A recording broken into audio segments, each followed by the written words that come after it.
ಸ್ವಾಗತವನ್ನು ಮಾಡ್ತಿದ್ದೀನಿ.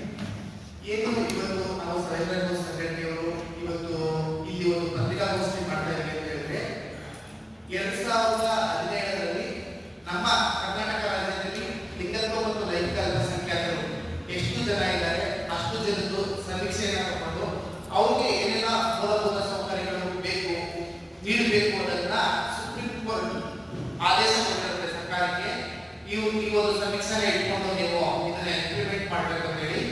ಆ ಸಂದರ್ಭದಲ್ಲಿ ಆದಂತ ಬದಲಾವಣೆ ಏನಂತ ಹೇಳಿದ್ರೆ 2018-19ರಲ್ಲಿ ಒಂದು ಬೇಸ್ಲೈನ್ ಸರ್ವೆ ನಡೆದಿದೆ. ಅದು ಪೈಲಟ್ ಸರ್ವೆ ಆಗಿರುತ್ತೆ.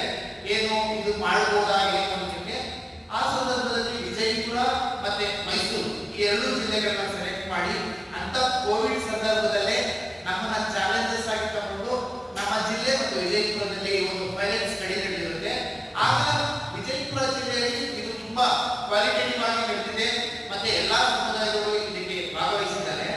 ಮೈಸೂರು ಜಿಲ್ಲೆಯಲ್ಲಿ ಆ ಸಂದರ್ಭದಲ್ಲಿ ಇದಕ್ಕೆ ಸರಿಯಾದ ಬೆರಳಿಗೆ ಜನ ಬರಲಿಲ್ಲ. ಯಾಕಂತ ಹೇಳಿದ್ರೆ ನಾವು ಮೈಸೂರು ಜಿಲ್ಲೆ ತಗೊಂಡಾಗ ಲಿಂಗತ್ವ ಮತ್ತು ಲೈಂಗಿಕ ಅಲ್ಪಸಂಖ್ಯಾತರು ಒಂದು 2,000 to 2,500 ಜನ ನಮ್ಮ ಇದರಲ್ಲಿ ಬರುತ್ತೆ. ಆದ್ರೆ ಅವರ ದಿನದಲ್ಲಿ ಒಂದು 400 ಜನರು ಆ ಬೇಸ್ಲೈನ್ ಸರ್ವೆಗೆ ಬಂದಿರಲಿಲ್ಲ.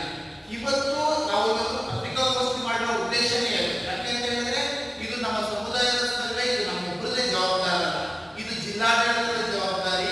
ನಮ್ಮ ಜಿಲ್ಲೆಯ ಜಿಲ್ಲಾಧಿಕಾರಿಗಳು ಇದಕ್ಕೆ ಸಂಬಂಧಪಟ್ಟ ಎಲ್ಲಾ ಇಲಾಖೆಗಳನ್ನು ಕರೆಸಿ ಒಂದು ಪ್ರಿಪರೇಷನ್ ಮಾಡ್ಕೋಬೇಕು.